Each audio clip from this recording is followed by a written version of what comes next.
Hello student, আজকের চতুর্থ শ্রেণীর কিছু গুরুত্বপূর্ণ প্রশ্ন উত্তর আলোচনা করব। শূন্যস্থান পূরণ, যেগুলো যারা পঞ্চম শ্রেণীতে ভর্তি হবে তাদের জন্য খুবই গুরুত্বপূর্ণ, যেগুলো পরীক্ষার আসার সম্ভাবনা প্রবল।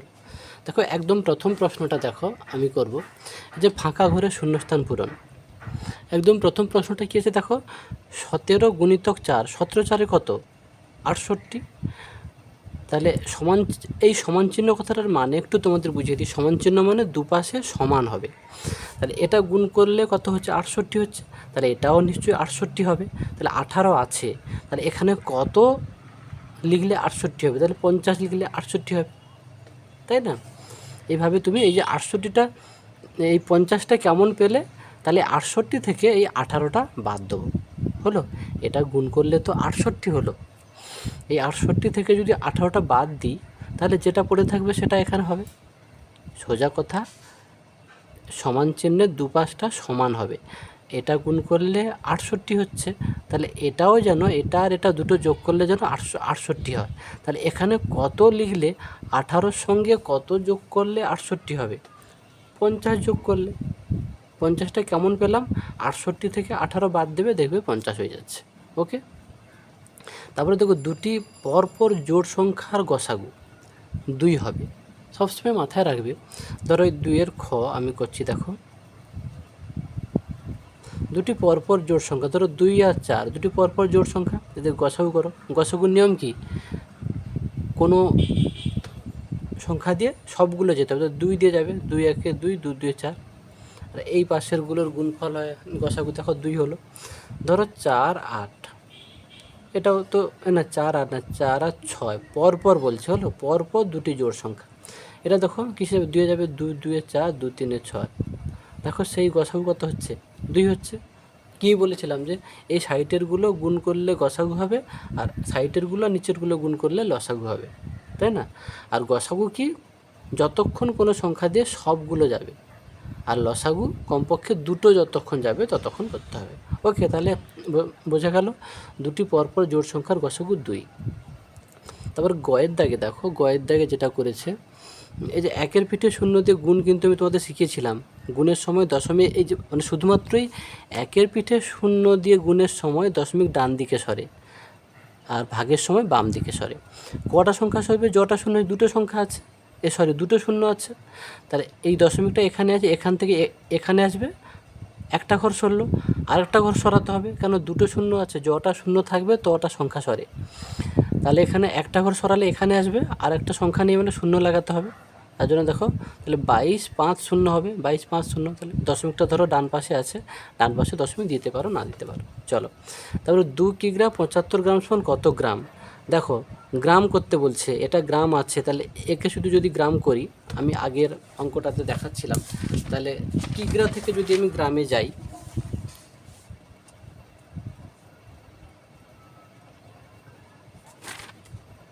দেখো এই যে কিলোগ্রাম থেকে গ্রামে যাব, তাহলে ডান দিকে যাচ্ছি, ডান দিকে গেলো গুণ করতে হবে, কত? একক দশক শতক হাজার।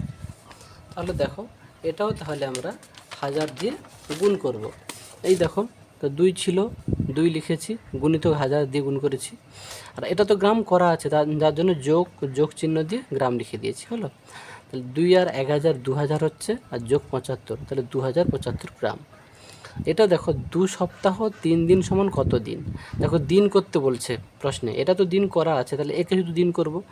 সপ্তাহকে দিনে পরিণত করতে হলে কী করতে? 1 সপ্তাহ সমান যদি 7 দিন হয়, তাহলে 2 সপ্তাহ কত হবে? 7 7 14 দিন, মানে 7 দিয়ে গুণ করতে হবে। 1 সপ্তাহ সমান কত? 7 দিন তো, তাহলে 2 সপ্তাহ সমান কত হবে? বেশি হবে, মানে গুণ করতে হবে। তাহলে 2 গুণিতক 7, বোঝা গেল?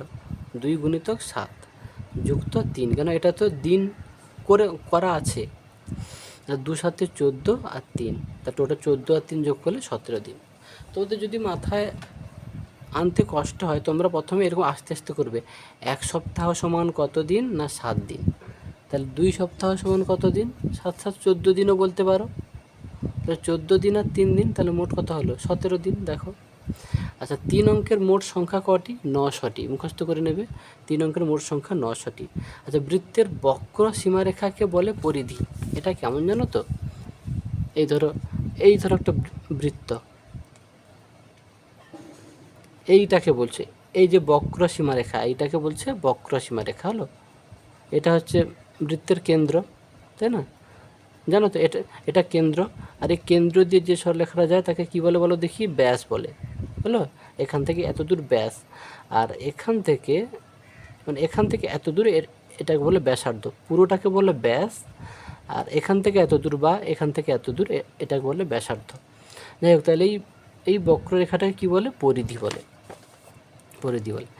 1 সেমি সমান কত মিটার? দেখো, সেমি থেকে হচ্ছে মিটার যাব, কোন দিকে যাচ্ছি দেখো, সেমি থেকে মিটার গেলে আমরা কিন্তু বাম দিকে যাচ্ছি।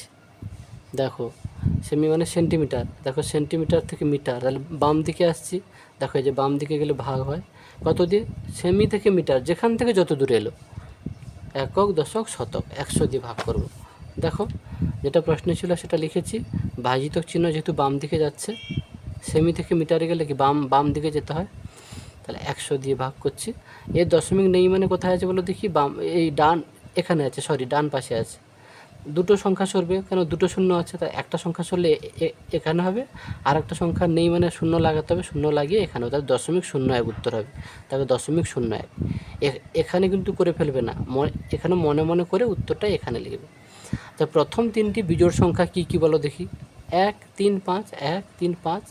তাদের গড় করতে বলছে। গড় কেমন করতে হয় জানো তো? যটা সংখ্যা আছে তটা দিয়ে ভাগ করতে হয়। এখানে কটা? একটা, দুটো, তিনটে আছে, তার জন্য তিনটে দিয়ে হচ্ছে ভাগ করেছি। এই তিনটি বিজোড় সংখ্যার গড় বলেছে, তাহলে 3 দিয়ে ভাগ। যদি বলতো 4টি বিজোড় সংখ্যা, তখন 4 দিয়ে ভাগ করতাম, তা তখন 1, 3, 5, 7 নিতাম।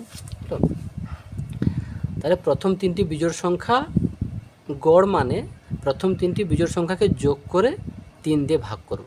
হলো, যদি বলতো প্রথম 4টি বিজোড় সংখ্যার গড়, তাহলে প্রথম 4টি বিজোড় সংখ্যাকে যোগ করে 4 দিয়ে ভাগ করব। হলো, যদি বলতো প্রথম 5টি বিজোড় সংখ্যার গড়, তাহলে প্রথম 5টি বিজোড় সংখ্যাকে যোগ করে 5 দিয়ে ভাগ করব। ক্লিয়ার? তাহলে গড় ব্যাপারটা বুঝতে পারছো, যটা সংখ্যা তত দিয়ে ভাগ করতে হয়। তাহলে দেখো, 5, 3, 8, 1, 9, 9 লিখেছি, নিচে 3 আছে, 3, 3, 9, 3 উত্তর। 1 কুইন্টাল সমান কত কিলোগ্রাম? 100 কিলোগ্রাম। হলো, মনে রাখবে। এগুলো থেকে খুব সহজ অঙ্ক, পটানোবিদ্যা। দেখো, 6 কতই 12 বলো দেখি? 6 2 12, তাহলে 5 2 10 হবে এখানে। হলো, এইটা ধরো নেই, যেটা সোজা আছে সেটা দেখতে হবে। 5 5 25, তাহলে 6 5 30। হলো, ভিডিওটা বারবার দেখবে, বোঝা যাবে। দেখো, ড্যাশ ত্রিভুজের 3টি বাহুই সমান, সমবাহু ত্রিভুজের। হলো, এটা কী হবে? সমবাহু ত্রিভুজের 3টি বাহু সমান। যে ঘনবস্তুর কয়টি মাত্রা? 3টি মাত্রা। কি কি? দৈর্ঘ্য, প্রস্থ, উচ্চতা। তারপরে দেখো, একটি বিন্দু দিয়ে কটি সরলরেখা টানা যায়? অসংখ্য। কিন্তু দুটো বিন্দু দিয়ে একটা সরলরেখা টানা যায়। একটি বিন্দু দিয়ে অসংখ্য সরলরেখা টানা যায়, যেদিকে খুশি। আচ্ছা, ভগ্নাংশের হর একই রেখে লব বাড়ালে ভগ্নাংশের মান কে বাড়ে? বলছে হর একই রেখে। ধরো সাপোজ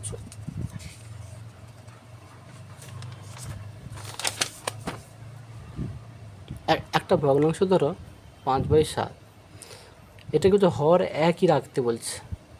হলো, আমি ধরো এখানে সাপোজ হচ্ছে এটাকে ধরো, এটা আমি হচ্ছে বাড়ালাম, ধরো 14 করলাম, তাই না?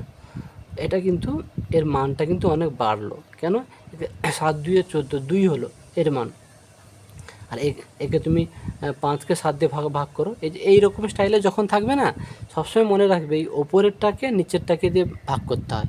এরকম স্টাইলে বড় ছোট দেখতে নেই, সবসময় ওপরেরটাকে নিচেরটাকে দিয়ে ভাগ করতে হয়। তাহলে ওপরেরটা লিখলাম, নিচেরটা দিয়ে ভাগ করবো, দশমিক 7 7 49, বিয়োগ ফল 1, দশমিক জন্য 0, এরকম করে চলতে থাকবে। তাহলে এর মান কত? 2, এর মান 0.7, মানে এ বড় হচ্ছে। ভিডিওটা বারবার দেখবে, যার জন্য বলছি। দেখো, ভগ্নাংশের হর একই রেখে লব বাড়ালে ভগ্নাংশের কি মান কি হয়? বাড়ে। লবকে যত বাড়াবে, মানে হর যদি একই রাখো, হরকে কিছু করা যাবে না, হর একই রেখে লব বাড়ালে ভগ্নাংশের মান বাড়ে। আর 70 গুণিতক কত হলে এত হবে? এই জাতীয় অঙ্কগুলো কি করবে? 70-এর সঙ্গে কত গুণ করলে এইটা হবে? এই রকম স্টাইলে যখন অঙ্ক থাকবে, এইটাকে এইটা দিয়ে ভাগ করবে। হলো, এটা, হ্যাঁ, এইটাকে এইটা দিয়ে ভাগ করবে, দেখবে 30 হচ্ছে। আচ্ছা 5-এর 5টি গুণিতক, গুণিতক মানে গুণ করে করে যেগুলো পাওয়া যায়। দেখো 5 একে 5 লিখেছি, 5 2 10, 5 3 15, 5 4 20, 5 5 25। গুণিতক মানে গুণ করে করে যেগুলো পাওয়া যায় সেগুলো 5টি লিখতে বলছে, 5টি লিখেছি। আচ্ছা ভাগশেষ ভাজক কে বড়, এই দুটো চিহ্ন ভাববে তোমরা, যে বড় তার দিকে হাঁটা থাকবে। হলো, দেখো ভাগশেষ কখনো হচ্ছে বড় হয়, ভাগশেষ কি ভাগ করার পর করতে করতে করতে করতে যেটা শেষে পড়ে থাকছে, তাই না? মানে ভাগশেষ সবসময় ছোট হয়।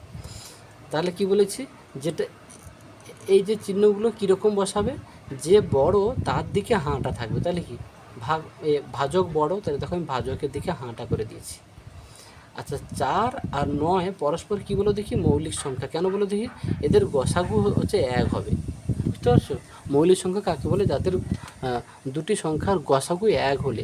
দেখো আমি তোমাদের প্রথম সেটে একটা প্রশ্ন করিয়ে দিয়েছিলাম, ওটা কিন্তু একটু মিস্টেক হয়ে গেছে। দেখো এই যে দুটি সংখ্যার গুণনীয়ক 1 হলে নয়, এটা হবে গসাগু। এটা গসাগু 1 হলে গণিতের ভাষায় তাকে বলে পরস্পর মৌলিক সংখ্যা। ক্লিয়ার? তারপরে দেখো তাহলে হলো 4 আর 9 দেখবে গসাগু হচ্ছে 1, যার জন্য এটা পরস্পর মৌলিক সংখ্যা। তাহলে পরস্পর মৌলিক সংখ্যা কাকে বলে নিশ্চয়ই জেনে গেলে। দেখো তারপরে দেখো আর কয়েকটা অঙ্ক আছে, বলছে একটি ঘনকের একটি উদাহরণ দাও, লুডুর ছক্কা। ঘনকের উদাহরণ কি, লুডুর ছক্কা। আচ্ছা ভাজক ভাগশেষের চেয়ে বড় হয়, তাই না? এক্ষুনি কী বলো, ভাগশেষ মানে কি একদম ভাগ করে করে যেটা শেষে পড়ে আছে, মানে ভাগশেষ ছোট হয় সবসময়। তাহলে ভাজকটা ভাগশেষের চেয়ে কী হবে, বড় হবে, বড়। বলছে হর 15, হর মানে নিচে লিখতে হয়, আর লব 7, লব উপরে লিখেছি। তাহলে ভগ্নাংশটি হবে কত, 7/15। আচ্ছা 875 থেকে কত বিয়োগ করলে এত হবে। হলো, এই জাতীয় অঙ্কগুলো তোমরা যদি বড় সংখ্যায় না বুঝতে পারো না, এইরকম একটা ছোট্ট অঙ্ক তুমি সাজিয়ে নেবে। দেখো আমি এরকম একটা ছোট্ট অঙ্ক দেখো সাজিয়ে নিচ্ছি, যাতে তোমাদের বুঝতে সুবিধা হয়। হ্যাঁ, তা প্রথমে একটা সংখ্যা লিখব। ধরো আমি লিখলাম 5 থেকে কত বিয়োগ করলে 2 হবে। দেখো আমি ধরে লিখেছি এরকম করে, 5 থেকে কত বিয়োগ করলে 2 হবে। তাহলে কত বিয়োগ করলে, 3 বিয়োগ করলে 3টা পেলাম। তাহলে কীরকম, এইটা থেকে এইটা বিয়োগ করতে, তাই না? এরকম ছোটো সংখ্যা মতো করে তোমরা ভেবে নেবে ইচ্ছা করছে একটা সংখ্যা দিয়ে। দেখো তাহলে এত থেকে কত বিয়োগ করলে এত হবে, তাহলে এইটা থেকে এইটা বিয়োগ করতে হবে। দেখো এইটা থেকে এইটা বিয়োগ করতে 525 হচ্ছে। আচ্ছা 35-এর গুণনীয়ক কটি, 4টি। দেখো 35-এর গুণনীয়ক বার করেছি। 35 সমান লিখে 1 35-এ 35, তারপর 2-এর নামতে 35 নেই, 3-এর নামতে নেই, 4-এর নামতে নেই, 5-এর নামতে আছে 5, 7-এ 35। তারপরে 4-এর নামতে নেই, 5, 5-এর নামতে 5 তো হয়ে গেছে। হ্যাঁ, এগুলো বারবার তোমাকে দেখতে হবে, তাহলে মাথায় থাকবে। বলছে 84 সংখ্যাটিতে দশকের অঙ্কটি এককের অঙ্কের কত গুণ। এটা দেখো, এটা একক, এটা দশক। বলছে এইটা এককের থেকে কত গুণ, 2 গুণ, তাই না? 4-এর 2 গুণ তো 8 হয়, যার জন্য 2 গুণ লিখেছে। এরকম একক লিখবে আগে, এটা দশক, তাহলে এটা এককের ঘরের অঙ্ক, এটা দশকের ঘরের অঙ্ক। তাহলে বলছে সংখ্যাটিতে দশকের অঙ্কটি, দশকের অঙ্ক মানে এইটা এককের অঙ্কের কত গুণ, এইটা 4-এর কত গুণ, 4-এর 2 গুণ তো 8 হয়, তো 4-এর 2 গুণ লিখেছি। ওকে, এই পর্যন্ত। আমরা পরের ভিডিওতে আমরা এই সঠিক উত্তরের মাথায় চিহ্ন দাও এই অঙ্কগুলো বেশ কিছু পরিমাণ করব। ওকে।